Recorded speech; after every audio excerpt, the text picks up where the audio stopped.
Hi, I hope you're well. You probably guessed it. It's writing time. This is a story of a writer with graphite on his hands and ink in his blood. Every word he breathes is a string of linguistic marvel. He is committed every bit in mind and soul. Now he is working on his magnum opus. It is a story he knows no one else can tell, and he knows he will never write anything like it again. It consumes him, this knowledge. This future is what matters most to him, and he is far-sighted. The infinite universe in his eyes smooths his writing into a mirror image of what he feels. The narrative is profound. Its twists and turns weave together into fine art. Its parallels and plot points are puzzle pieces that fit together like old lovers who first met in high school. It will be perfect as soon as it is finished. As the writing stands, it is incomplete. It's a rough draft. There are misspellings in the words, and there are smudges on the paper. The journal that bears this cardinal manuscript has binding that has been bent in every way 1,000 times over. The writer has poured now into it too many hours to count.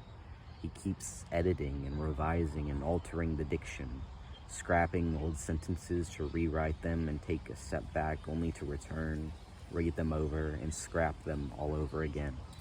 He knows it can be better. The writing can be tweaked, the spelling edited. He has nothing but time. He must keep at it. The writer, even his moniker bears his purpose, will find the right words. He will keep at it even if it kills him. Even as his fingertips begin to tear and bleed, he will keep his pencil pressed firmly to the paper and move it across the page. Blood stains the paper. His hands bear scabs both old and new. He needs to take a break, but his hand can't peel away from the page any easier than his mind can. He needs to take a step back, a real step back. He needs to get out of the little room he's locked in, and he needs...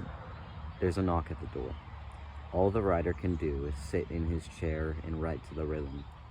But the knocking continues, and the writer picks up his well-worn eraser to rub out the page of writing in front of him in response. He will write it again, again, again. Instead, he knows his friend on the other side of the door will call out his name. Instead, he knows his friend will start knocking again, and instead he knows his friend will tire and realize the writer is doing work more important than anything else and abandon the effort. Instead, one day, his friend will come by when he is finished so he can share his finished work, and his friend will marvel, and his friend will celebrate him, and his friend will do a million other things in this impossible future the writer has set upon both of their shoulders. Instead, his friend opens the door. His friend asks him how he is because they have not seen each other's faces in a while, and the writer does not know what to say because there is no answer he could give that could possibly matter. But his friend is the patient type, one who persists and asks him whether or not he has eaten a meal today, and all these other little minute and unimportant things that have nothing to do with the writer's work, and he doesn't care.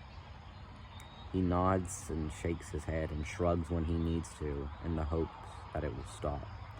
And then his friend asks him about his writing. And then the writer spills out his mind on the floor in front of them, and he feels the first positive feeling he has ever felt in relation to anything that has ever had to do with this writing. Some muscle in his body he had not realized was so tense before relaxes now. He pulls away from his writing for a moment to make them both cups of coffee. He pulls up a chair, and the writer and his friend drink and talk, and then his friend asks a question. It's about his writing. It throws him for a loop. It was a question the writer had never really considered before. His manuscript was one he'd molded with his own two hands. He'd held it up to countless lights, viewed it through infinite lenses, but he'd never once stopped to consider what his friend had posed him. He answers it with uncertainty and only tentatively goes along.